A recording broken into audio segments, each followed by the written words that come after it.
Entonces,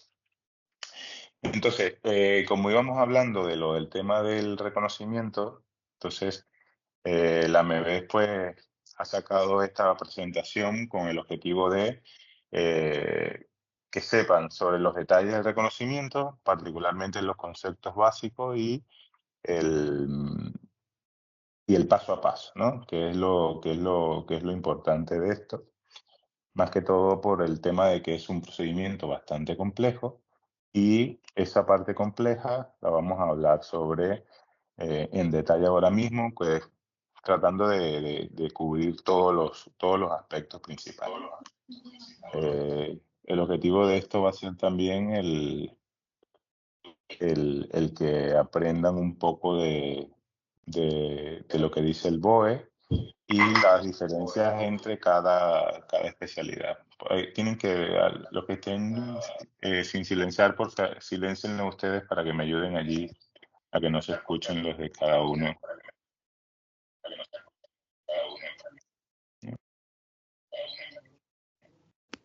No sé si lo ven ahí.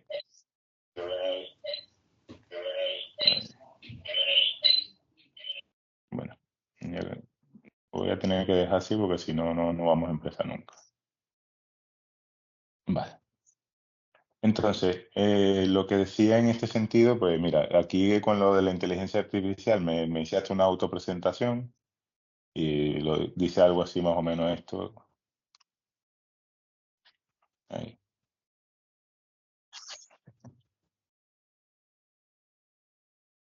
Sí, yo soy también médico traumatólogo y del deporte y obtuve mi homologación en 2018, la de médico, y el reconocimiento de la especialidad en 2023, por lo que obviamente yo soy como la primera prueba fehaciente de que sí se puede reconocer el título de especialidad aquí, ¿no? Lo principal en esto es que el reconocimiento de la especialidad es para efectos y títulos comunitarios de los que somos, de los que hemos obtenido la especialidad fuera de España. Al obtener la especialidad fuera de España, obviamente hay unos requisitos previos para poder obtenerlas aquí dentro en España y no es un procedimiento tan fácil como la homologación de médico. Es un procedimiento bastante complejo en cuanto a los detalles del procedimiento y la idea de la presentación es que lo entiendan con detalle, de que vean este video una y otra vez, cuestión de que puedan saber que no es que meto mis papeles y me dan mi reconocimiento y ya está, sino que sobre todo para que sepan quiénes son candidatos al reconocimiento, que se ven y se detallan bajo una supervisión de un comité que valora habilidades y competencias y que a partir de allí es que tú valoras si lo haces vía MIR, si lo haces vía reconocimiento o si lo buscas en otro estado de la Unión Europea, ¿no? Entonces, en ese sentido, el procedimiento va fuera de España, en el sentido de que todo lo que se obtenga para el reconocimiento aquí en España tiene que ser obtenido fuera de la Unión Europea y esto está regulado bastante detallado, aun cuando hemos determinado cuáles son sus errores y cuáles son las cosas que se pueden mejorar, pues está regulado por el Real Decreto y mientras que esos artículos no se modifiquen, pues esos artículos se detallan tal cual dice el BOE, que el BOE significa el Boletín Oficial Español, donde el Real Decreto se creó en el 16 de abril y hay algunos videos en YouTube donde yo los explico con detalle, ¿no? Entonces, a partir de allí, ¿cuál es el objetivo de este reconocimiento? Pues obtener los efectos profesionales a títulos de especialista, bien porque sean en una rama de especialidades de la medicina o una rama de especialidades de la farmacia o una rama de especialidades de la psicología, y corresponden a lo que aparece en el anexo 1, que los que pertenecen a los chats a los chats porfa, silencien porfa los micrófonos.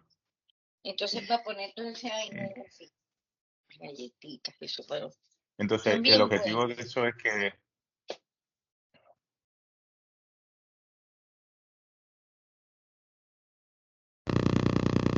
Domenico, por favor, silencia el micrófono. y es que a ver. Creo que ya está. Vale. Entonces, el objetivo aquí es que una vez que tú tienes el reconocimiento de los efectos profesionales, pues puedes ejercer tu especialidad aquí en España, ¿no? Lo beneficioso de la obtención de esta especialidad es que obtienes los mismos efectos que el título propio español, y a partir de ahí tenemos dos formas. Uno, para trabajar en España como especialista, pues tenemos tres formas actuales para ejercer. Una vía MIR, que es la que le he comentado, otra vía reconocimiento de la especialidad y otra por necesidad del servicio, que ahí ponemos un entre comillas en el hecho de que si tú eres nefrólogo pediatra y esa especialidad está carente en algún centro específico en una comunidad autónoma, aquí en España, pues ellos por necesidad del servicio te pueden contratar con el procedimiento en vía de reconocimiento, y es una fórmula donde hay un vacío legal que permite ejercer, porque prima el hecho de que necesitan tener la especialización, la especialidad en esa área para cubrirla, ¿no? Entonces, en ello, pues uno de nuestros colaboradores, por ejemplo, que es Easy Salud, nos ayuda muchísimo a ofrecer este tipo de trabajo, y eso nos permite ofertar bastantes áreas de trabajo, y es también una de las cosas que a mi vez está muy en pro en muchos de sus chats de ofertas laborales, para poder eh, como orientar y guiar a esas ofertas de gente que está, por ejemplo, en Venezuela, en otras partes de Europa o en la misma España, para poder estar a cargo de ello, ¿no? Entonces, hay dos vías iniciales. Una vez que nosotros decidimos que vamos a hacer el reconocimiento de la especialidad, hay dos vías. En esas vías es, uno, la vía uno a través de otro país de la Unión Europea, es decir, tú puedes pedir tu reconocimiento de la especialidad de en la Unión Europea en Italia, por ejemplo, porque tienes nacionalidad, porque tienes todos los papeles que te cubren el procedimiento propio de ese país, y que tú obtuviste tu especialidad allí, o que hiciste lo análogo al vía MIR en esa área y obtuviste tu especialidad. Y si tú eres especialista en Francia, en Italia, tú puedes pedir el reconocimiento bajo una normativa de la Unión Europea que está regulada por el Real Decreto 581 del 2017, y en ese momento, pues al ejercer esa especialidad, tú puedes pedir el reconocimiento de esa especialidad aquí en España, ¿no? Esa es una vía para hacerlo. La otra es directa en España, es decir, yo no soy especialista en la Unión Europea ni en ningunos países de su espacio económico europeo, y la hago amparado en el Real Decreto que hemos comentado ahora, ¿verdad? Esto obviamente requiere la homologación previa del título de acceso, que lo hace por el Ministerio de Universidades, y se aplica solo si no tenemos la vía 1, ¿vale? Entonces, esto es más o menos para detallar cuáles son los requisitos previos que están dados en el artículo 3 del Real Decreto, donde poseemos el título español homologado, y a partir de que tenemos nuestro título español homologado podemos acceder al reconocimiento de la especialidad. Esto se puede hacer bien directamente porque la hemos homologado el título médico en Venezuela y nos venimos a España y pedimos el reconocimiento, o nos quedamos en Venezuela o en algún país fuera de la Unión Europea y pedimos nuestro reconocimiento estando ejerciendo, por ejemplo, en estos países. Son dos opciones válidas. La especialidad debe coincidir con una española. Es decir, cuando tú ves el anexo 1, hay que ver el tiempo y la armonización de cada uno de ellos, y eso es lo que vamos a entrar en ello a partir de ahora. Que esa especialidad debe tener por lo menos cumplir los años de ejercicio programado y que sea obligatorio de hacerlo. Y estas especialidades, algunas están armonizadas por el anexo 2 según la Unión Europea, donde piden una duración mínima que está regulada en el anexo 3, ¿no? Entonces, verán que cuando se meten en la página del ministerio, verán anexos. Esos anexos explican los detalles de cada uno de los eventos o de las características de cada especialidad. Solo computan programas oficiales acreditados en el país de origen, es decir, se deben dar las certificaciones propias del país, y no cuentan para esta primera fase experiencia laboral, másteres, formaciones en la Unión Europea o títulos propios. Es decir, nosotros no podemos armonizar nuestra primera fase en el reconocimiento con titulaciones hechas dentro de la Unión Europea, porque no cuentan como años de formación, pero sí cuentan para la fase 2 como formaciones complementarias. Entonces, esto es muy importante recalcar que los años que cuentan solamente se darán para aquellos que sean fuera de la Unión Europea, no importa el país, siempre y cuando sean Unión Europea, no son contabilizados en el área de armonización. Entonces, todo aquello para las no armonizaciones son programas similares en contenido y duración al español, obviamente con las características y la legalidad de ellos, y obviamente te piden otras de las cosas que es el certificado deontológico, ¿no? Entonces, hasta aquí requisitos previos importantes que iremos en detalle más allá. Esto va en el principio de que no es una homologación. Esto no es como cuando metemos los papeles para la homologación de médico, donde metemos los papeles que nos piden y lo que hacemos es esperar el tiempo que se tarde el Ministerio de Universidades. En este caso, es ante el Ministerio de Sanidad, no es ante el Ministerio de Universidades, no es una titulación oficial de grado, es una especialidad de ciencia de la salud que es regulado por un ministerio distinto, ¿no? Entonces, en este sentido, la regulación lo hace por Real Decreto. Las dos fases principales que hemos comentado es la de armonización, donde es una fase documental de duración y contenidos programáticos de posgrado. Y la segunda fase es una evaluación por comité, donde se ven competencias prácticas, es decir, se valora tus expedientes, tu experiencia, todo lo que has hecho a nivel de tu especialidad, y en ese proceso esas competencias son valoradas para darte tres respuestas. Un sí que va a pasantías remunerado, un no remunerada formación complementaria de 6 a 12 meses más o menos, o un negativo. ¿Ok? En la formación complementaria puede haber el, un examen previo y después un examen previo y después pasantía, o simplemente un negativo, ¿no? Entonces, esas más o menos son las modalidades que puede haber. En este sentido, dando un ejemplo, la duración mínima por especialidad, es decir, ejemplos de armonizaciones son traumatología y ortopedia, 5 años, pero vamos a ver el caso, por ejemplo, en Venezuela, de que hay posgrados que son 3 años, pero ahí entran los juegos de armonización entre si haces una residencia asistencial previa, si te pueden tomar en cuenta la parte de los años que has hecho de alguna subespecialidad, y entonces esas características las vamos a ir detallando posteriormente en nuevos charlas al respecto, de ver los detalles de cada una de las especialidades, donde por ejemplo ya tenemos calado obviamente el hecho de que ya sabemos cuáles son las modalidades de traumatología, de neuro, de cirugía plástica, ¿no?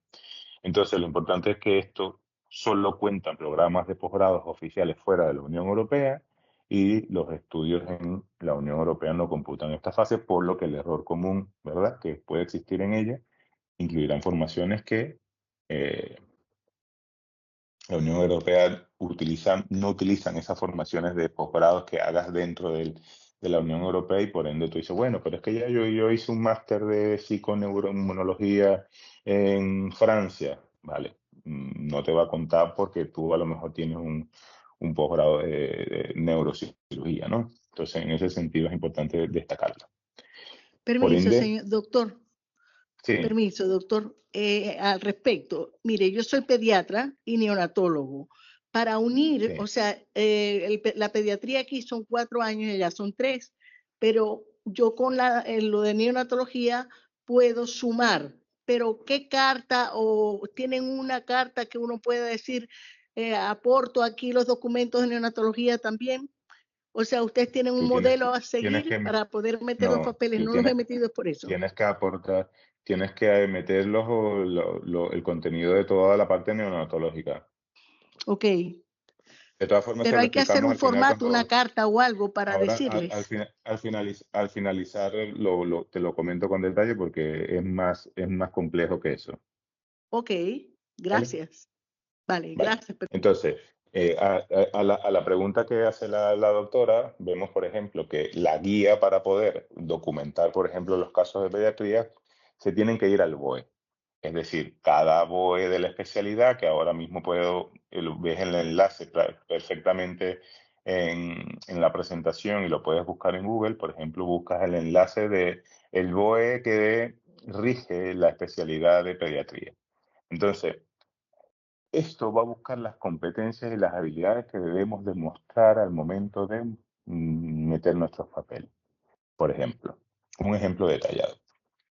Soy cirujano plástico y reparador y cirugía plástica en España son 5 años, ¿verdad? Entonces, ¿qué sucede para el cirujano plástico que en Venezuela obtiene cirugía general y después hizo cirugía plástica? Que él tiene que meter su actividad de cirugía general y debe después meter su actividad como cirujano plástico. Esto incluye su título, incluye su carga académica, sus récords quirúrgicos, sus actividades asistenciales si es una actividad no quirúrgica, y debe haber documentos vinculantes entre o sea, lo que dice tu carrera principal de cirugía general y meter el de cirugía plástica y haber un documento que diga que para hacer cirugía plástica tuviste que hacer cirugía general.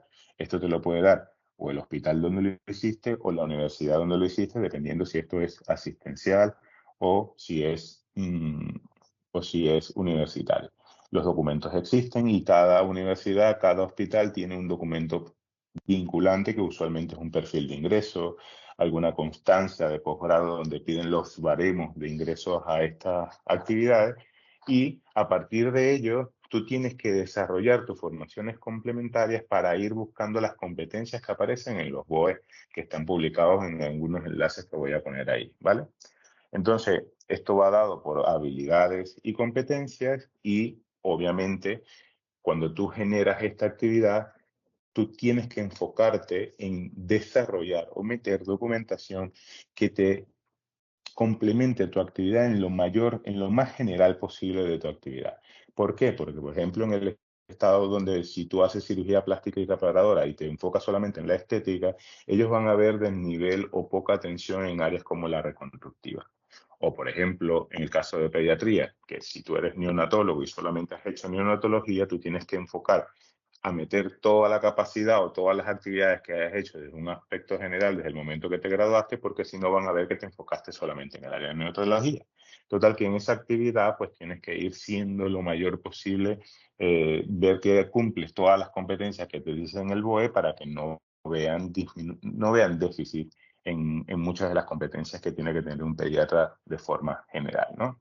Entonces, esto es un ejemplo de todos los enlaces donde están los BOE de cada especialidad y en ese BOE te explican específicamente, lo que necesita cada médico especialista para obtener su titulación, y que en eso es donde te tienes que más o menos eh, recalcar en el momento que explicas tu expediente, ¿no? Entonces, aquí aparecen si lo buscan en Google o, por ejemplo, se lo preguntan a ChatGPT, dame el enlace del BOE que rige pediatría, pues te va a mandar el enlace y te va a bajar el documento en PDF. Entonces, obviamente todo es importante que los documentos requeridos previos a los que he dicho anteriormente, que son los del artículo 5, solicitud oficial, que es un documento que tú llenas, ¿verdad? Con datos importantes, tu copia compulsada de DNI, pasaporte, tarjeta de residencia, el título homologado, no puedes iniciar el reconocimiento sin previa homologación del título médico, el título de especialista del extranjero, todo debe estar legalizado y apostillado, bien sea por apostilla de La Haya, bien sea por vía diplomática, pero usualmente si viene de Venezuela, por apostilla de La Haya, y de cualquier país que esté concertado la apostilla de La Haya también lo hace. La certificación del programa formativo entero y completo, donde muestra duraciones, contenidos, rotaciones. Si no es en español, tiene que estar traducido. Obviamente todos los que somos de Hispanoamérica, pues obviamente es importante que todos vienen en español, obviamente, excepto de los brasileños que vienen en portugués, tu certificado deontológico y toda la documentación extranjera en cuanto a tus competencias, habilidades, cursos, deben también estar legalizados, ¿vale?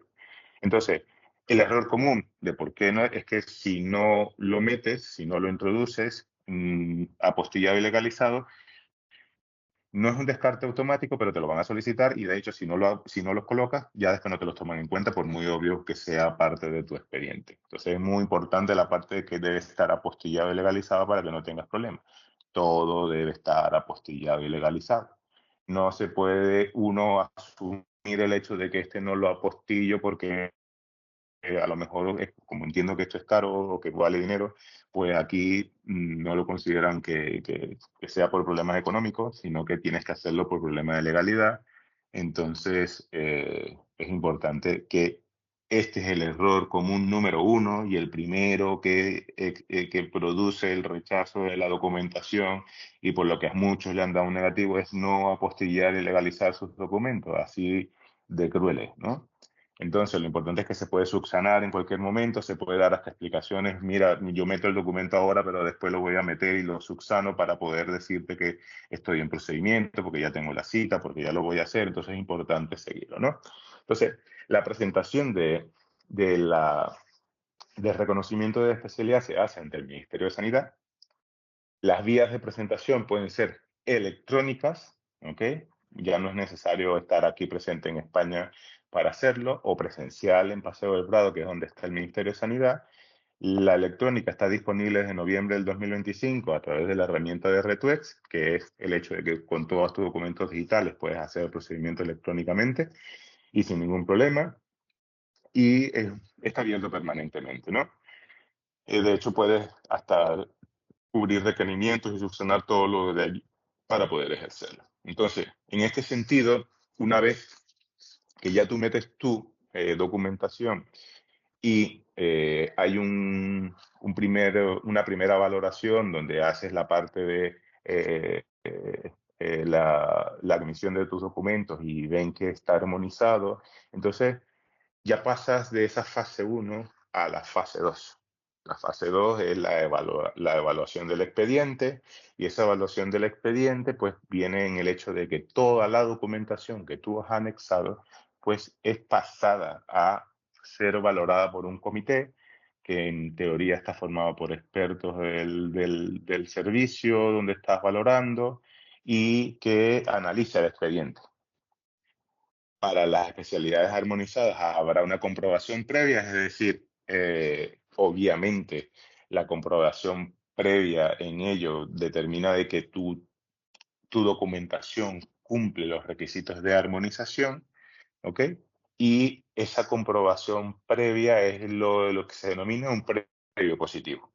Ese previo positivo no es un positivo definitivo, no significa de que estás reconocido todavía, y lo único que está diciendo es que metiste tu documentación y que cumples con los años de formación en España y que a partir de ahí pasa a esta fase 2, donde un comité de expertos valora tu expediente. ¿Ok? Entonces, como comentaba anteriormente, las posibles propuestas de este comité es que un reconocimiento directo, que no es que te van a dar la credencial, sino que te mandan a 3 meses de pasantía, que son remuneradas para después darte la titulación de la credencial, o las medidas compensatorias, que es que haces una prueba teórica práctica más un periodo de práctica supervisada, que son estos 3 meses de pasantía, o una de formación complementaria, donde te mandan a ver objetivos, temas o te mandan a un hospital, obviamente, a que subsanes déficit. Por ejemplo, he visto en el caso de traumatólogos que los mandan a volver a ver los tumores musculoesqueléticos, ortopedia infantil, o sea, que ven lo que vieron de déficit en esta área del comité y al final esto lo tienes que volver a ver en un hospital para subsanar esto que no viste, independientemente de que seas muy especialista en algún área específico, ¿no? Entonces esto después se lo notifica a las personas, esto después lo detallaremos para que sepan cómo es el procedimiento en específico, que no vamos a entrar ahora porque si no, no terminaríamos nunca, y es el hecho de que hay un procedimiento y unos pasos una vez que te mandan a hacer, por ejemplo, una formación complementaria o una prueba teórica, ¿no? Obviamente aquí es donde entra el juego de si te dan una respuesta, a ver si lo peleas o no con un abogado. Yeah, ¿Ok? but we're Entonces, es we're going to importante. the row in 5 minutes, maybe. Por Sorry, favor, sorry. Déjame silenciar. silenciar, por fin. Creo que tengo aquí ya de silencio y sigo, ¿vale? Vale. Entonces, Eh, entonces, mm, es un procedimiento muy complejo.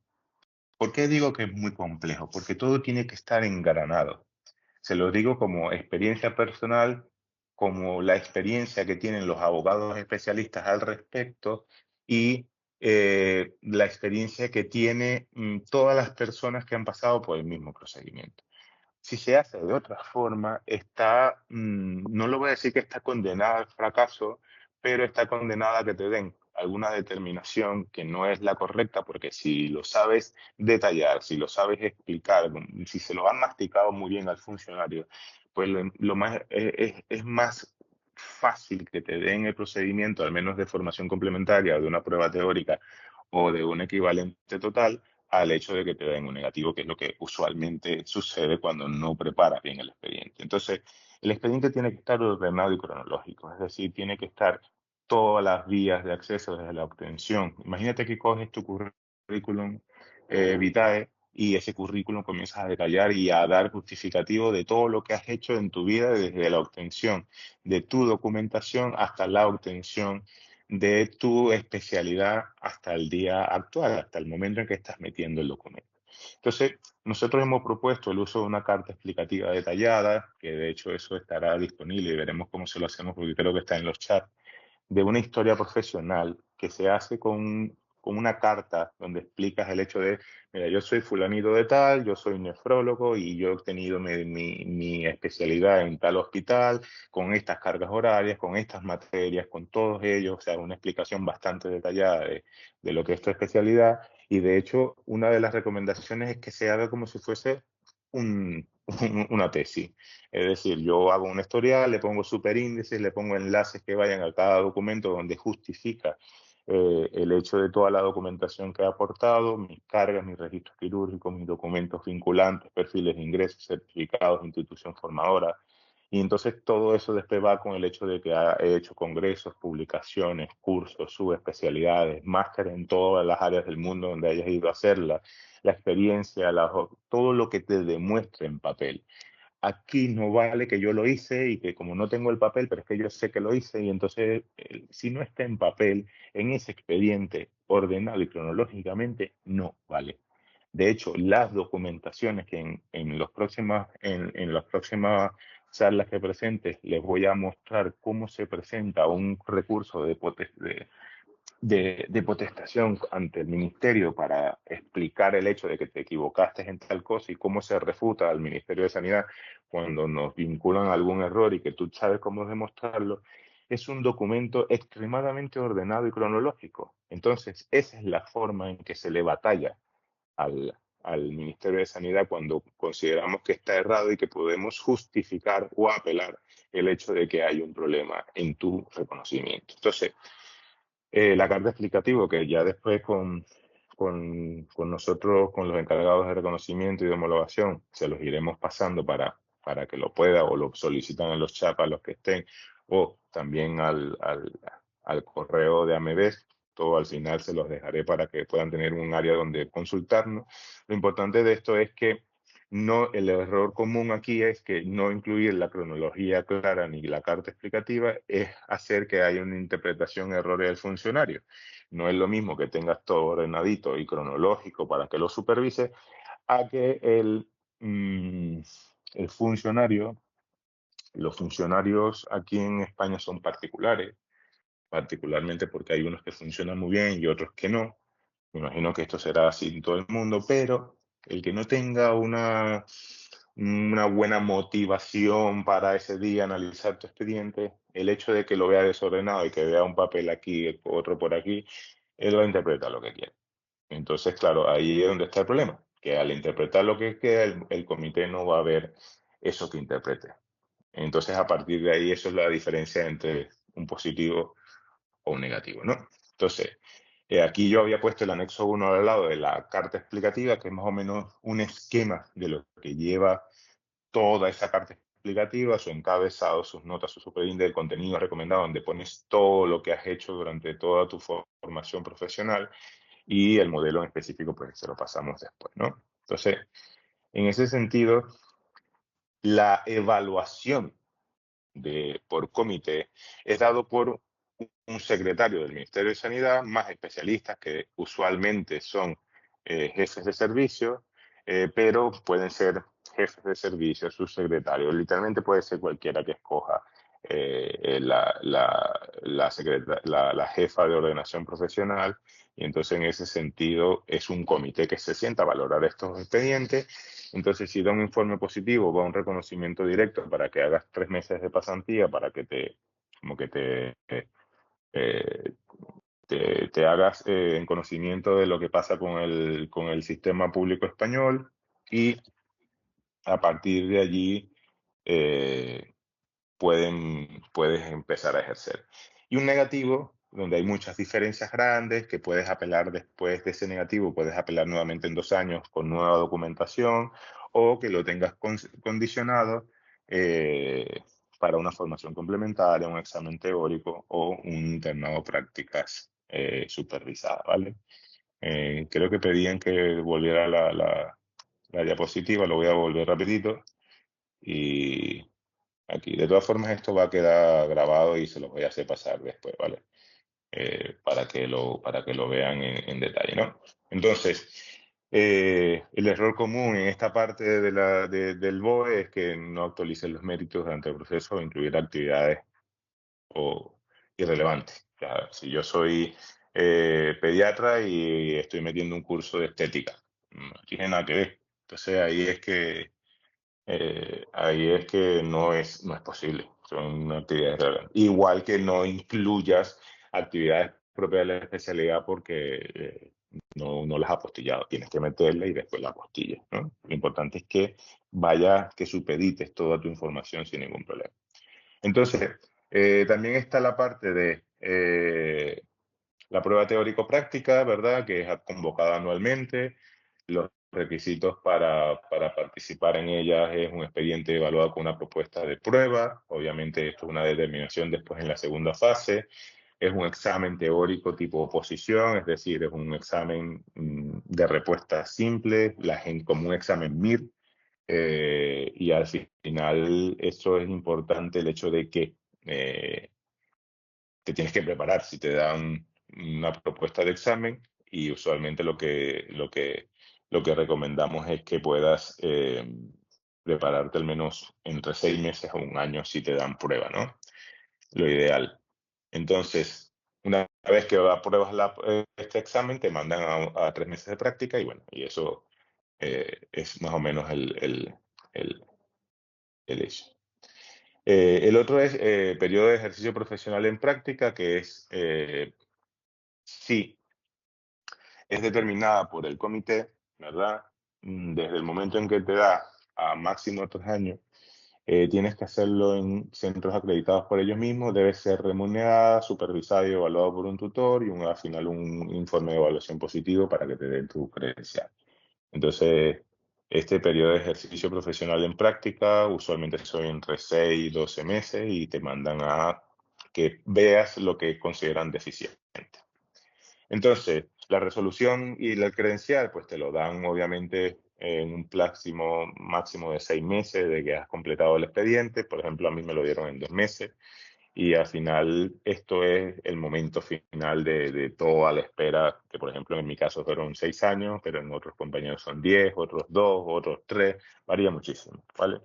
Lo importante de esto es que se pelea, y que si se pelea y si se está bien asesorado es posible la obtención, y al final de esto pues es una de las luchas que llevamos siempre. Entonces, el resumen de estos errores más comunes o más frecuentes es que no apostilles o legalices los documentos, que incluyas estudios de la Unión Europea para armonización, es decir, para la primera fase, no para la segunda. O sea, tú metes todo, pero tú no puedes contar los años de un máster para sumarle a tu... hiciste pediatría 3 años, hiciste un máster en Francia de infeccioso y estás contando con ese año en Francia para que te sumen los 4 en España. No te lo van a contar. Tiene que ser 3 años en Venezuela de pediatra, más 2 de infectología en un mismo posgrado de ese mismo país, o incluso desde la misma parte de América, y ahí sí